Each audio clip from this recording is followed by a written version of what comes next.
Food is more than just what's on our plate. It's the places where it's grown, it's the people who grow it, and so much more. Join me, Janice Person, your host, on Grounded by the Farm every other week as we talk about the foods we love. Last night I drove north from Phoenix, and I know I've done this drive before, Ashlee, but I'm going to tell you it felt different because I was doing it at night. And the sun was behind the mountains to the west. It was a beautiful glow.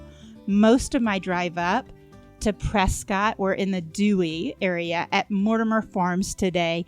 And Ashlee is going to talk to me. Ashlee Mortimer, her family has been working with this farm.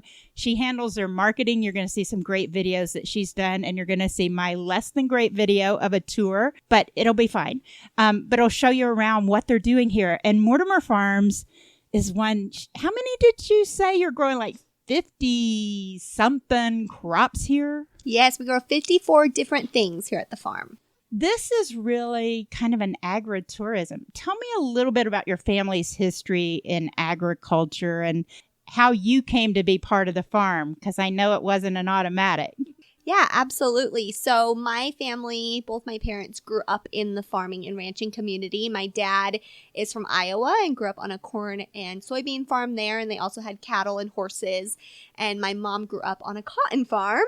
And so when they were kids, they both moved away from the farm. And when they met, they knew that they wanted to raise us kids before we were around, raise us on a farm as well. All of those things that are instilled in farm kids, hard work and love for the land and love for food, all of those they wanted us to have. And no better way to do that than be raised on a farm or a ranch. And so when we were growing up, we were raised at my dad's nursery, Mortimer Nursery in Prescott. And then from there we moved. Plant nursery. Yes, a plant nursery. Raising kids at a nursery is a whole interesting thing.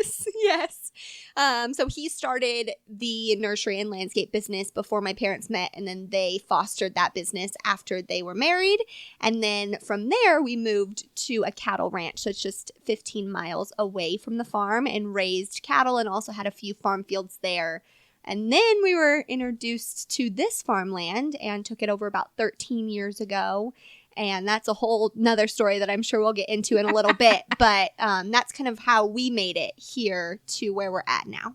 Yeah. So as I came up last night, because it was dark, I did not notice Mortimer Farms. But today, I mean, like as I drove down the highway, it's the main highway to get back to the interstate. There's no way to miss this place almost. I mean, Mortimer Farms is very clear on different pieces. And there's like fun tractors. Like you guys have a really neat, this is more agritourism probably than deep agriculture in some ways, but there's deep agriculture behind your agritourism where some just have the activity pieces. Help me understand what's here at Mortimer Farms. So our primary purpose is definitely caring for the land and the environment and growing food. That's where our deep love is. We love to be able to do the farming and the ranching side of things. And then our secondary purpose is inviting the public to understand the love of that. Not only the love that our family has for what we do, but the love that Arizona agriculturalists have for what they do and American farmers and ranchers. And so we take it as our responsibility to educate people about the whole farming and ranching community. And in order to do that, they come and see us, but they're really seeing not just what we're doing, but what our fellow farmers and ranchers are up to. I don't do video of these interviews because so often farmers would be nervous to be on video, but I kind of wish you guys could see how passionate she is when she's speaking. You'll see it in the video of the tour around the farm, but you can tell Ashlee really lives this. Yes, we definitely do. And really all farmers and ranchers live this. Yeah. It's breathing, eating, sleeping, farming and ranching. And it's funny, my in-laws, they are 9-to-5 job workers, and I go over to their house and I'm on my phone doing social media and answering calls from farm workers, and they're like, "You're always working." I'm like, yes, and I grew up being that way. Both my parents live, eat, breathe, sleep everything is around the farm. Our vacations are going to Farm Bureau meetings, learning more about how to do our jobs better. And so it's definitely a passion for not just my family, but for everybody that I've met in the agriculture industry. People, farmers, ranchers, they love what they do. And if love wasn't behind it, it would be a really crappy job because there's so many challenges. But you wait until you have those silver lining moments or the beautiful outcomes. You're like, this is what makes it all worth it. Yes. And I want to just explain, we're in the market. And so we hear customers maybe in the background a little bit off and on. It shows that you guys are actively busy. It's almost lunchtime. So what a great place to be at the market because you guys serve fresh foods, the bakery items. Let's talk about what all you're growing at different times, maybe this summer. So right now I saw things in your greenhouses. How long are you going to have stuff in the greenhouse? What all can people look forward to coming out? So our greenhouses are a great addition that we added 3 years ago so that we can have produce all year round here in the market. We definitely want to have staples for our local community and for people that are coming a distance to come and visit us, that they can come to Dewey's grocery store and pick up those things that they would get at a regular grocery store. It looked a little bit like a really cool backyard garden, but it's one that's shared with others in the community, right? Like that backyard gardener that you wish you were. Yeah, definitely. Yep. I have a lot of people that come into the market and say, oh, I wish that I had a garden, or I used to have one when I was a kid. I'm like, no worries. You can borrow ours. You can share it with us. We've got all these greenhouses growing it for you year round. Exactly. Yeah. And really that's a lot of where we're coming from in what we're doing is we are a community farm, and we look at it that way, that a lot of people that come here look at the farm like it's their own because they love it that much. And a lot of people come here when they're having a really hard time in their personal life, and they come here to get away or to have some resemblance of happiness. And it's just so special to be able to see that our guests and the community enjoy and love the farm just as much as our family does. So the big things I noticed that would be you pick, besides the vegetables in the greenhouse, you've got blackberries that'll be coming in, which are a personal favorite. And my mom always made us blackberry cobbler if we could save enough of the blackberries before we ate them. Right. You have strawberries that were just going in. So once they get productive, how do people know when you got stuff going? Is it Facebook? Is it an email list? Both. We try to hit people as many ways as we can because everybody looks at something different. Yep, exactly. And so we have a page called What's Pickin' on our website that tells everything that's available in the market and everything that's available to harvest. And then when you come to the farm and check in for your experience, we also have a QR code that sends you to that page. So you can look at that and look at a map to know where to go to pick all of the things. Just about everything that we grow here at the farm is available for picking. And just depending on the season and what time of year you come to the farm, then you'll have different things that you can pick and take home with you. Yeah, and if you're coming late in the day and you just need some things for dinner, I noticed you got a decent number of things that are available in the market, fresh in baskets, ready to be picked up too. So you can pick your own, or you can leave that to somebody else who's already done it for you. Yep, absolutely. And then as the season progresses, we'll have more and more vegetables available here in the market. So tell me about what are the components that grab kids? I saw goats, and I'm going to assume any animals always grab lots of attention. Yes, farm animals are popular. We call it the animal encounter. We have lots of goats, lots of baby goats, donkey, miniature horses, chickens, geese, ducks, peacocks, cows, turtles. Really any farm animal you can find here at the farm. And the reason for that is we want people to be able to interact with animals and be able to feed them and pet them and see their behaviors and kind of feel like they're living a day in the life of a farmer or a rancher. So that's one of the ways that they can do that. I love it. And there's also like fun activities, right? So I didn't get through all of that because I am not a 5-year-old or whatever it is, the right demographic. But I noticed some really cool slides. Yes, we call it our farm park. And so in the farm park, you'll find farm-inspired rides, games, and activities. And all things are created with items that are usually found on a farm. And we kind of think outside of the box to make it fun. And it's for all ages. You can find your inner kid and have fun out there, or bring the family and watch the kiddos have fun. And like I said, it's all about connecting to where your food is coming from. So we're able to do that sneakily by having fun, and then you're also a byproduct of that is seeing things that are on a farm and seeing and reading and understanding how things are used on a real farm. It's an easy place to stop. It's right on the highway, and get some of that energy out for your kids while they're learning something. Exactly. Grab a great sandwich. That burrito she was making this morning, it was like a ham and bacon, probably. So good. Yeah, bell peppers and onions right out of the greenhouses. So delicious. So how many people help make this work? It's the family farm, but you told me one of your guys has been with you guys seemingly forever. Yes, forever. That's most of your life. Yeah, so we have 30 full-time employees, year-round employees here at the farm to make it all happen. We have our crews out in the fields. We have the market and deli employees, the Windmill Kitchen employees. A lot of our farm crew have been a part of our family for over 30 years.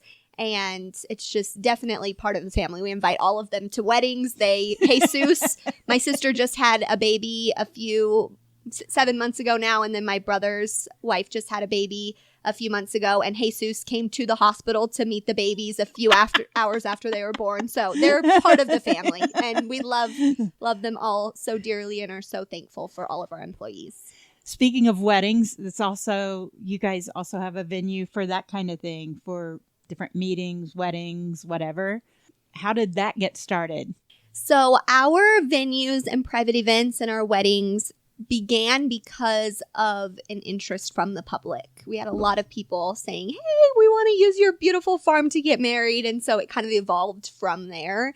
And it's really been a really special part of what we do to be a part of such an important day for so many people, and for those people to come back year after year and see the farm and spend their anniversaries here and celebrate with us. So it's just so special. I saw one of those pieces that's like an annual touch point. So like if kids come out each year to pick strawberries with their mom, there's a how tall are you? I took my picture at the sign to know how tall I was today while I'm out here.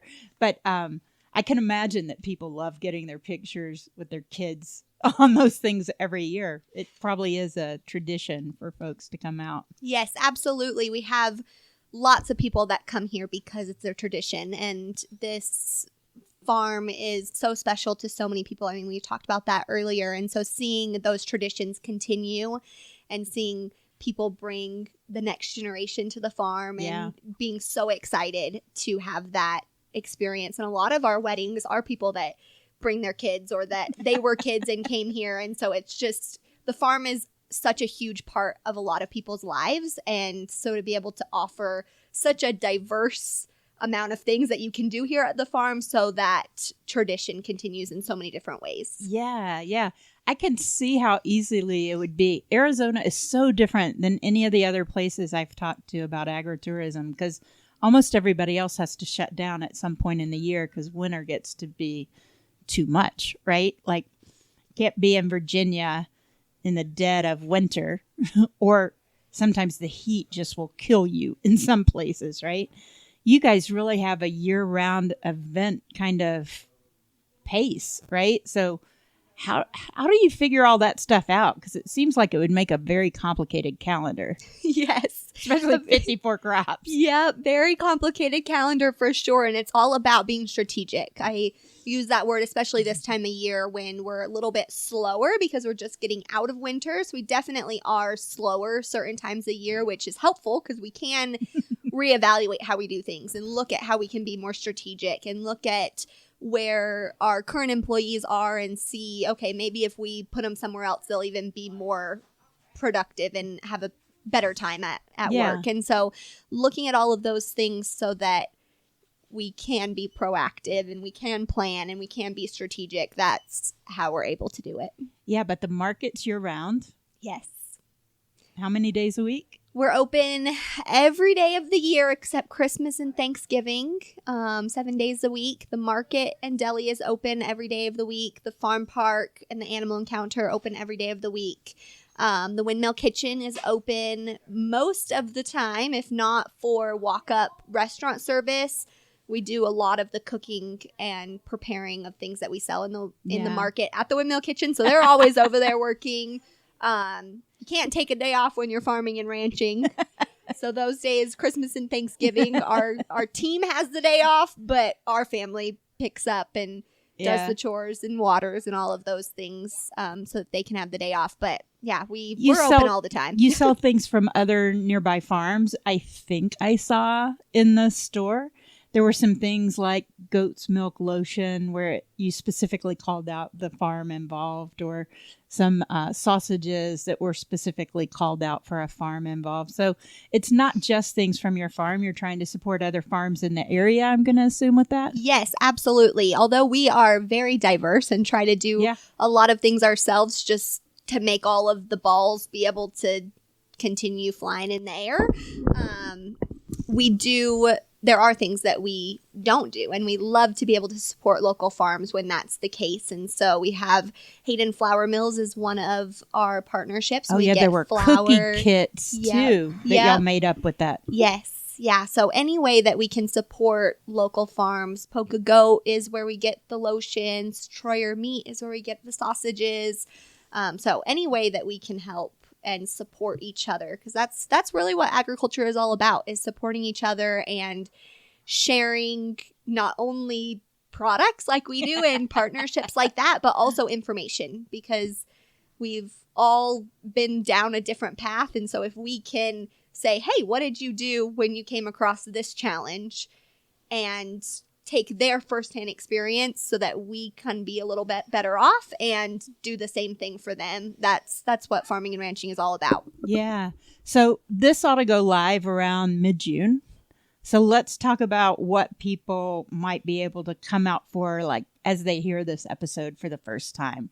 What's going to be happening in mid-June? Mid-June is one of the best times to come for the pick your own experience. Most all of our crops are ready to harvest at that point. Blackberries, which we've talked about a little bit, both of our favorite crop, they are ready to harvest at this time, I guess we'll say.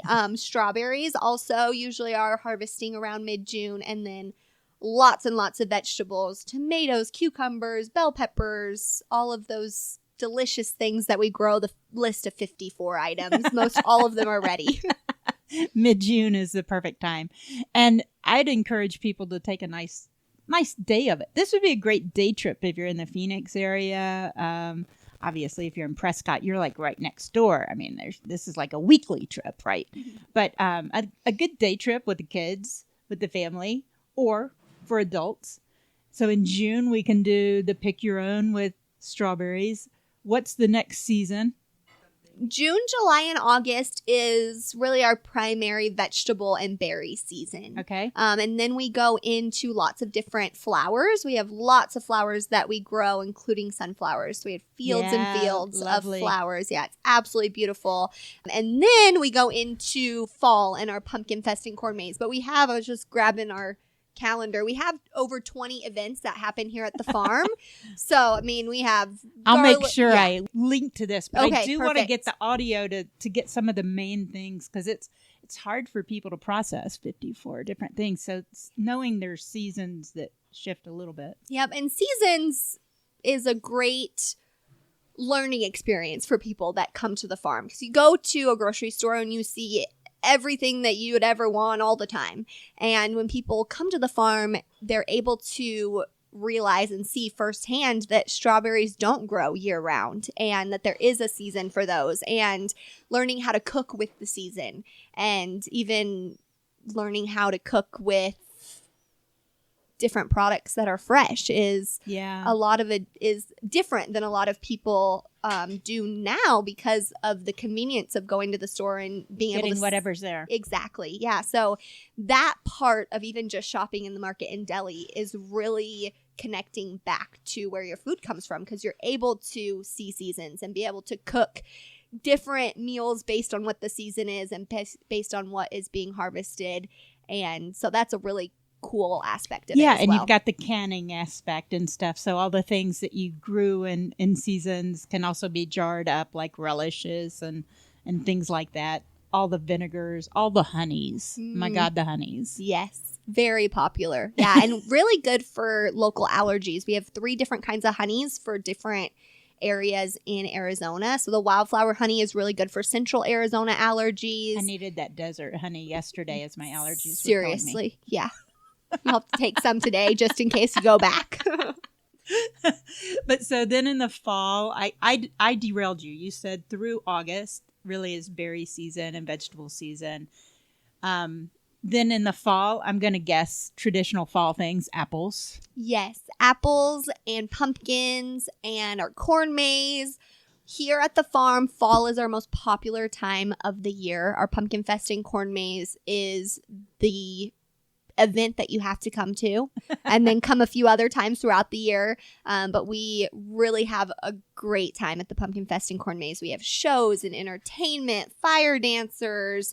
We have the Corn Maze, Pumpkin Field, hay rides. That traditional fall festival is what we hold every Pumpkin Fest and Corn Maze time. And people can also learn about how they're grown at the same time, which is really cool. I love it. First off, I can't believe I'm not going to get to say hi to Charla while I'm here, but now I can say hi to Charla on the podcast. There you go. Perfect. So the rest of the family, you have your dad, your mom, your brother. Yes. How many of the family is in it? There is 6 of us, including my parents. So I have 3 siblings, and one just got married. Yes. Well, 2. We really have been making big changes in our family recently, adding a lot of new people. We were counting the other day. There's 13 of us now. So I have 2 nieces and in-laws, and yeah, there's a lot of us. And so how many of your siblings, your parents are both involved in the farm? And yes. how many of your siblings? So to preface this answer, my parents have a rule that we need to be away from the farm for at least 5 years after we graduate. And the reason for that is that we can get life experience. We can make sure we actually want to be involved in the family farm, and also that they actually want us involved. I mean, it's not a given. We have to be able to bring something to the table, and we also are encouraged to actually want to be here and not feel like it's mandatory or it's the only expected option. Or whatever. Yep, Yeah. Exactly. So I have made it much past my 5 years and have been back at the farm for 3 years. And then my brother Hayden, he was in the Army for 5 years and has recently come back to the farm. So what are you doing with the farm, your specialty versus Hayden's? So my specialty is all the marketing. Okay.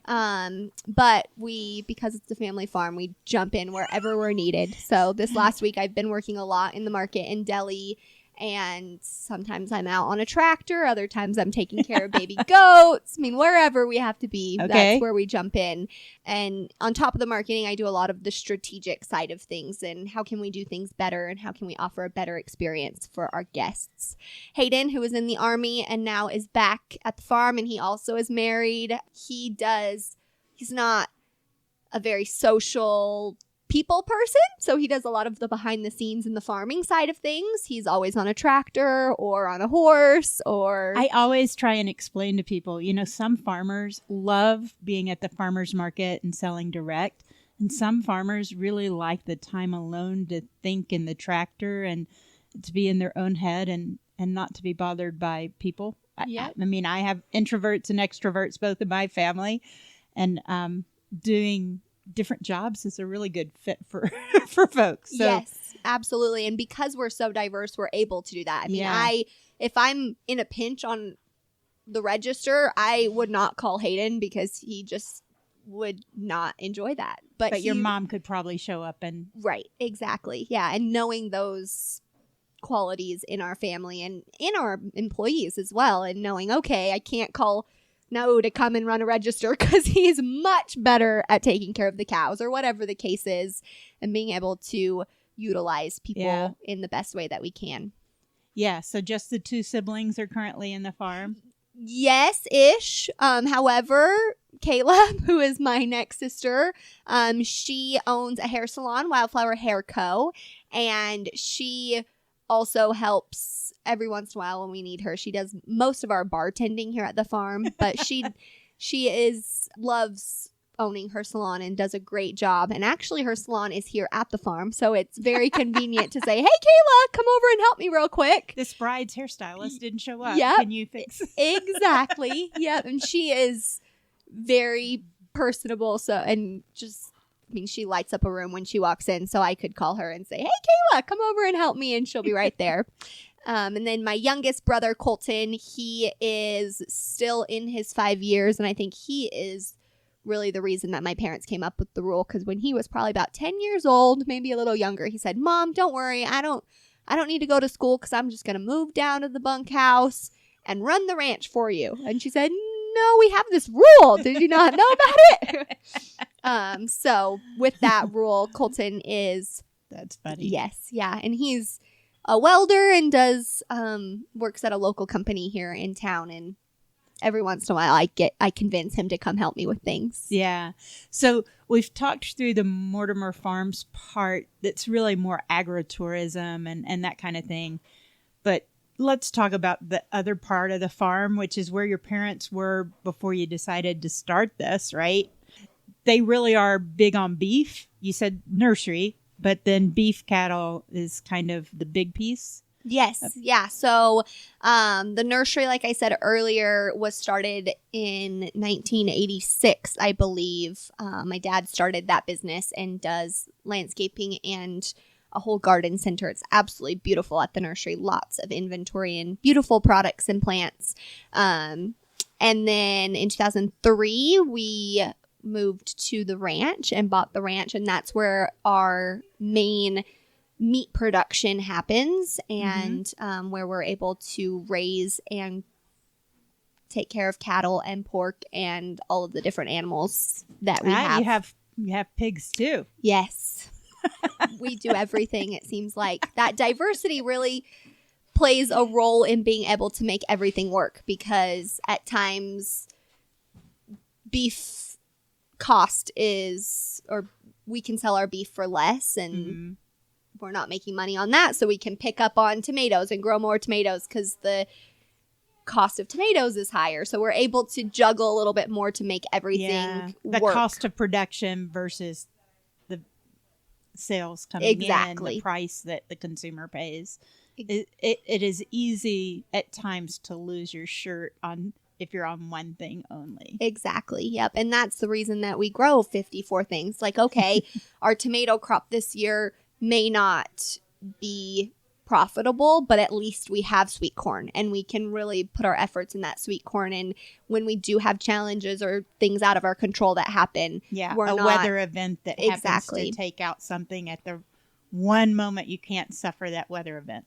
Exactly. Yep. And so because of that diversity, we're able to combat those challenges a lot better than if we didn't have that. And so and also when we're slower with the farming side of things, we've scheduled so that the ranch, the major things that need to happen at the ranch are happening at that time. And when we're like slower, calving. Yep, exactly. Yep. So we're able to kind of work our puzzle so that everything fits in at a certain time of the year, so we can continue to have our key employees all of the time and all year round, and utilize them in the different businesses based on what's happening in all of the different businesses. Yeah, I know you guys, between the I kind of see them as two separate operations. Y'all probably don't necessarily think of them that way, but they do kind of blend over a little bit, because then you have some of your cattle over here. But you're right on a riverbed, so help me understand the kinds of things you guys do to make sure that you're being the best stewards of the environment. And I know we talked about some of them while we were driving around, but I'm afraid if I don't ask that one question, it would get away from us, right? So you've got hay fields, you've got cows. Let's put the two together and stuff like that. What on the environmental side have you guys been able to do that really makes a difference, you think? Great question. I love talking about the environment and water and natural resources because that's really a huge part of what farmers and ranchers do. Not only are we growing food, but we have to make sure that we are taking care of Mother Nature so that we can grow food and we can feed the community. And so that's a really big priority to us. On the waterfront of things, this farm used to be watered by flood irrigation, which for us was not efficient.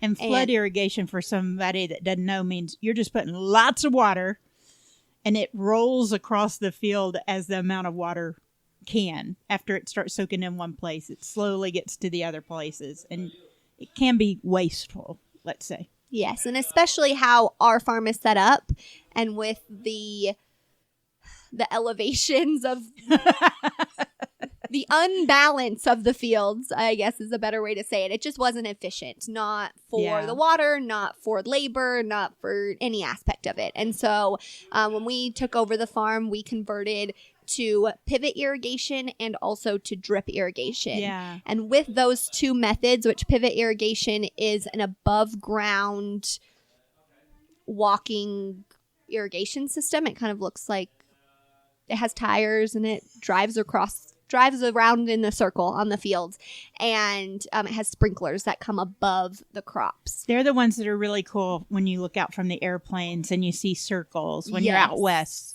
Yeah. They're not crop circles like from Aliens. They're from irrigation pivots going around the field. Yep. And then drip irrigation is on the field or underneath of the surface, just barely. And so with both of those forms of irrigation, we have resulted in saving 90% of the water that used to be used on this farm. Mm-hmm. And that's just incredible. How much was that reduction? 90%. That's crazy. Crazy. And in this environment today, reducing your water use by 90%, but keeping your farm's production up there. And with that being said, we've actually increased our farm production because we're able to water better. And so with flood irrigation, you may miss an area or the water didn't soak in enough in one area before it rolled to the next area. Right. So we're able to better water and water where it needs to be watered and be more efficient in doing so and save water, which is just incredible. Awesome. So that's one of the ways that we work with Mother Nature and try to do our part as stewards. Another way is by incorporating cattle into our farming plan. And so we bring cattle in at the end of a season to eat the remainder of whatever crop that is, if there's any left. Those cows are happy cows when that happens. Happy cows. Yeah, the best way to describe it is Pumpkin Fest. Oh my God. Pumpkins with cows. They're in heaven. They love it. And they come in at the end of the Pumpkin Fest, and we put them on the pumpkin field, and they eat all of the vines that are left over, any pumpkins that are left over. And as they do so, they are spreading manure and fertilizing the land and also aerating the soil with their hooves. And so all of those things, it just works all together to make us be able to do our job even better. That's incredible. I love it. It's the most gorgeous environment. When people look at the photos, you guys have incredible trees along your property that have been here. You said some of them probably a century. Yeah, it's awesome. I love the trees. Yep. And that really, I could talk about the environment and what we do for the land all day. It's we love being able to care for this land, and looking at the trees is kind of paints a picture of we not only needed to care for the land for the last 100 years for it to be where we're at and for those trees to be where they're at, but for the next 100 years, not only for those trees, but for the community that's going to be around us and the future generations. And anything we can do now not only benefits what we can do now and feeding people now, but also makes it easier to continue feeding people well into your grandkids or something crazy. Yep. Which is a long way out. Yeah. And that's something that I really like about the farming and ranching community is not only are we looking at today, but we're looking at when we're going to be far gone and what we can do to continue to allow people to eat and allow and help the land and help the environment. And so that consensus around all farmers and ranchers is just a really beautiful thing. That did not sound good out No, there. we're dropping pots and pans in the bakery. I think we're going to wrap it up. I'm going to make sure I include the link. It's mortimerfarmsaz.com is the website. And you're on Facebook and Instagram are my two favorites. I show up on stories every day so you could see my face and I tell behind the scenes of what's happening at the farm. I love to be able to connect with people on those. And we're also on YouTube and our website and all the places. In that case, I'm going to do like a quick photo of her so she can put that on her stories. Woo! All right, everybody. Make sure you check out the show notes. And if you're in this area or you're planning, I know a lot of my friends love to come to Arizona at some point in the winter to get away from the cold places where some of us live. You're going to love this place in the winter, too. And I'm telling you, that burrito in the morning was to die for. I may have to ask for a breakfast burrito for lunch. Absolutely. We also have a chorizo breakfast burrito made with our ground beef. Ooh. So good. All right. Thanks so much, Ashlee Mortimer, for doing this. I appreciate it. Absolutely. Thanks for coming to hang out with me today. All right. Bye. With that, we're at the end of our conversation and we're going to wrap up. Please go by and check groundedbythefarm.com. You'll see not only some photos and videos to go with this story, but you'll get our entire catalog. There's a lot of videos and things, and there's one page there. You can find it up at the top of the navigation bar on your favorite foods. Go ahead and peruse that. See what foods we may have talked about in the past that you haven't had a chance to listen to yet. It'll get you not only to the episode, but some of the videos or photos, things like that we may have. And as always, thank you for coming. We'll see you again in 2 weeks.